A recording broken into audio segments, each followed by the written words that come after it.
Let's just get the injury bit out of the way. I guess Reece James was the one you thought might be available post-international break. How's he getting along? He's getting along really well, but not ready yet. Not ready yet. Trevor's progressing really well as well. Levi, it's really good to have him back in full training, but it's going to take a few more weeks. He needs to tick those boxes. But no, we've got a pretty fresh group. Esteval, Jamie Gittins is back, which is really positive going into the running. And in terms of sort of Reece, maybe an extra week, so City game, is that a possibility for some of those guys? Yeah, I don't know.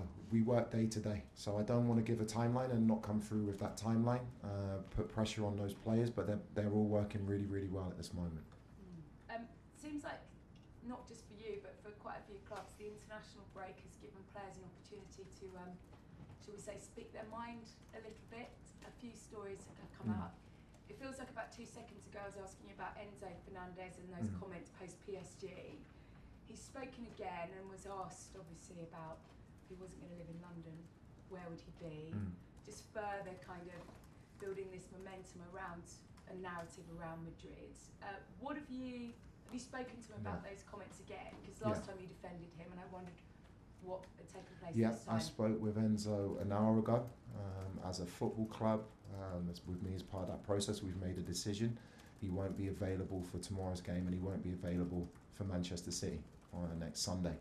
I think for Enzo, it's disappointing to speak in that way. What I will say about Enzo is, in terms of him as a character, as a person, got no bad words to say about him, but I think a line was crossed in terms of our culture and what we want to build. So we had to make a sanction, and that was a decision we've made. Could you talk about this unity? And we've obviously seen that, haven't we, on the pitch? You know, how disruptive can that be to what you're trying to do here? It's not ideal. I think a lot of this stems from, we had a really difficult 10 days. Probably the most difficult 10 days of my career as a player or a coach. I'll go back to the first game against PSG. The belief in the group and what we were doing, the performance was top, and it all fell apart in 15 minutes, and there was a huge emotional dump from that game, which I think fell through to the next 3 games that we played. Why was there such a big emotional dump? Because the players were so motivated and had so much belief that we could do something really special in the Champions League this year. I feel like not just the comments from Enzo, but Cuckoo's interview as well, stems from that. It actually stems from a good place where they want to do well, they want the club to succeed, but in those moments I think we need more emotional stability as a group of players, from me as the head coach, as a football club, so that we don't respond in the way we have done to the setbacks we've had. I'll come on to Cucurella in a moment, but just in terms of Enzo, was that your decision, the club's decision, or is it a case of some of the players saying, actually, we're not comfortable with this? And he's been your captain the last few games. No, Enzo, firstly, as a character, as a person, as a player, I have the utmost respect for Enzo Fernandez. What he's achieved in his career, the player that he is. He's frustrated because he wanted Chelsea Football Club to be successful this year. He still wants that, and we still can be. In terms of the decision, I've said this from day one, it's not all about just me. It's not all about the sporting directors or the ownership or the players. We are aligned in every decision that we make. So it was a joint decision. And saying that, the door is not closed on Enzo. That's very important. It's a sanction. You have to protect, especially this football club.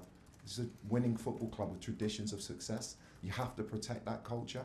And I think in terms of that, the line was crossed in the international break.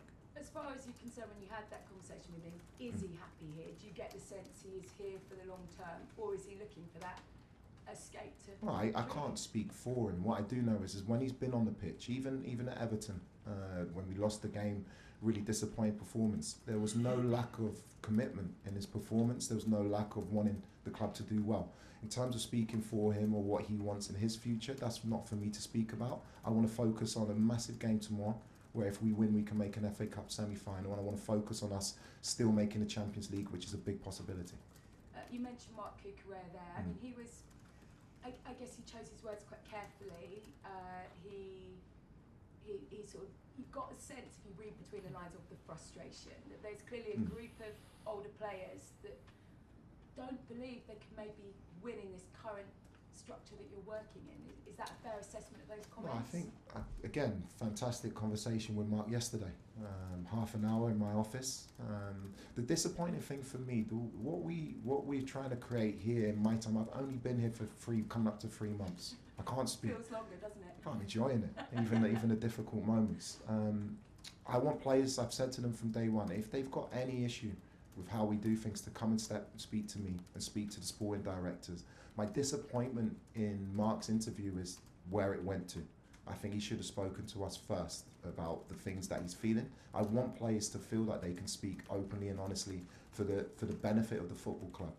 And those conversations we've had with Reece James, that's why Reece has signed a new contract, because he believes in where we're going. And as a football club, we know we need to improve, myself included, and we actually know what we're going to do in the summer to achieve those objectives.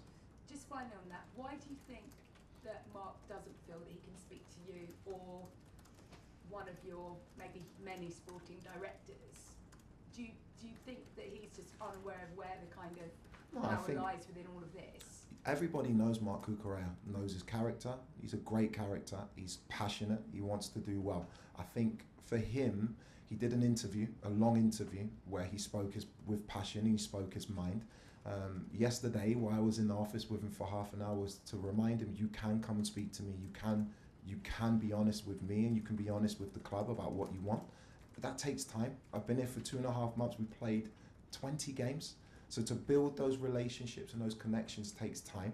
But Mark is fully committed. He wants to be here. He's made that very, very clear to me. And he actually believes in where we're moving forward. And just finally from me, I guess you and I both know this noise goes away when you win and when you're playing well. So with that in mind, you know, a cup, an early bit of silverware in your Chelsea head coach career can go a long way. We've seen that with other managers starting out. So just how important does tomorrow become? I mean, this becomes an absolute nightmare if you don't go through. Yeah, we want to win. It's not about me. I've said that. It's not about me winning silver. It's about this club being successful now and in the long term. And to do that, you have to go through difficult moments. You learn a lot about the characters in your group, and I'm talking about the characters not just in the playing staff, but the support staff, the coaching staff, myself. You have to go through these processes, this pain, to make sure you make good decisions moving forward. Thank you. Keris? Can I just check with Mark Cucurella? You mentioned Enzo Fernandez won't be available the next couple of games. Is there any kind of similar kind of sanction being considered for Mark, or is that separate? No, that's a separate case, and Mark is available and will be involved in the game tomorrow. Thank you. Just with those kind of everything that we've spoken about, who will be kind of wearing the armband, and who are the leaders that you're looking to step up with? Reece injured, Trevor injured, and now Fernandez unavailable. Who are you looking at as kind of the leaders in the camp at the moment? We've got many. Moi Caicedo in our leadership group, Tosin. We've got Cole Palmer. We've got João Pedro. We've got Mark Cucurella. We've got leaders in the group. So I'll make that decision later on today when I name the team, and you'll see who's captain tomorrow. And if I can, just really briefly as well, you mentioned there looking at what you need to address in the summer. Yeah. Have you had conversations about bringing kind of more experience into this group? Bringing players with emotional stability, bringing good characters in who in difficult moments can understand what it takes to win in those difficult moments. And I have, and not just me, we've had great conversations. I've had conversations with the ownership, the sporting directors about what we do in the summer. And we've also had conversations with certain players in the group as well, who are really, really happy with the direction that we're going to go in. And before that, we need to make sure that we challenge for the Champions League, get into the Champions League, and hopefully win the FA Cup. Thanks, Keris. Rob? Hi, Liam. Aside from Enzo and Mark, have you been feeling like you've got the kind of relationship with the players where they can come and talk to you about the things that are going well and not well with the club in their own lives? We've had, honestly, all of them, massive conversations.